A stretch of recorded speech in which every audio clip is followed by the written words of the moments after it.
அன்பான தேவதை தொலைக்காட்சி நேயர்களே, உங்கள் அனைவருக்கும் என்னுடைய அன்பு வணக்கம். நேயர்களே, நாம் நாளும் ஒரு திருக்குறள் என்ற நிகழ்விலே சந்திக்கின்றோம். இன்றைக்கு ஒரு குறள் பார்ப்போமா? நன்றியல் செல்வம் என்ற அதிகாரத்திலிருந்து 1009வது குறளை இன்றைக்கு பார்க்கிறோம். இந்த குறளிலே வள்ளுவர் என்ன சொல்லுகிறார் என்று சொன்னால், ஒருவன் ஏராளமான செல்வத்தை பெற்றிருக்கிறான். அவன் யாருக்கும் எந்த உதவியும் செய்யறது கிடையாது.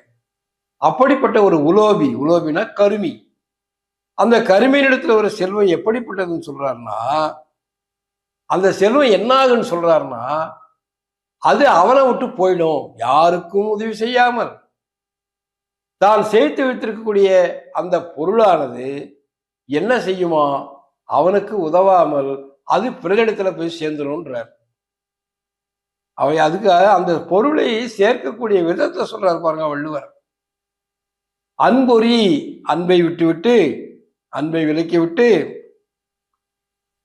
தற்செற்று, தன்னைத்தானே வருத்தி, செற்றுன்னா வருத்தி, இங்கு தர் என்றால் தன், செற்று என்றால் வருத்தி, தற்செற்று தன்னை வருத்தி, அற நோக்காது வாயையும் பௌத்தியம் கட்டி, அறவழியிலும் இல்லாமல் ஈட்டிய உன் பொருள், ஈட்டிய நிறைந்த செல்வம், ஈட்டிய பெரும் செல்வம் என்ன ஆகுமா, கொள்வார் பிறர்.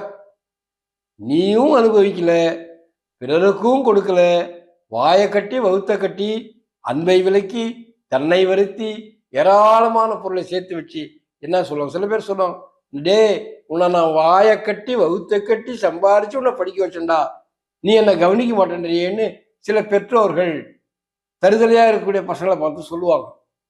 அந்த மாதிரி வள்ளுவர் என்ன சொல்றாரு, வாயை கட்டி வகுத்த கட்டி சேத்தன பொருள் அன்பையும் விலக்கி, தன்னையும் வருத்தி, வாயை கட்டி வைத்த கட்டி, அறத்தையும் நோக்காது சேர்த்த இந்த ஏராளமான செல்வமானது என்ன ஆகும், கடைசியில பிறரிடத்திலே போய் சேரும்.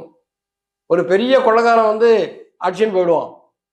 அது அரசாங்கமே இவன் சரியான முறையில இவனுடைய வருமானத்துக்கு வரியெல்லாம் கட்டாமல் இருந்தா அரசாங்கமே அந்த பொருளை எடுத்துக்கொண்டு போய்விடும்.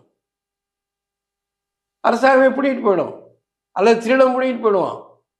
அதனால என்ன செய்யணும், நிலையற்ற இந்த பொருளை நிலையானது என்று நாம் கருதக்கூடாது.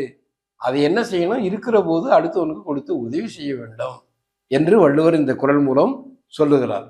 அன்பான தேவதை தொலைக்காட்சி நேயர்களே, நாம் மீண்டும் இதே நேரத்தில் சந்திப்போம். நன்றி, வணக்கம்.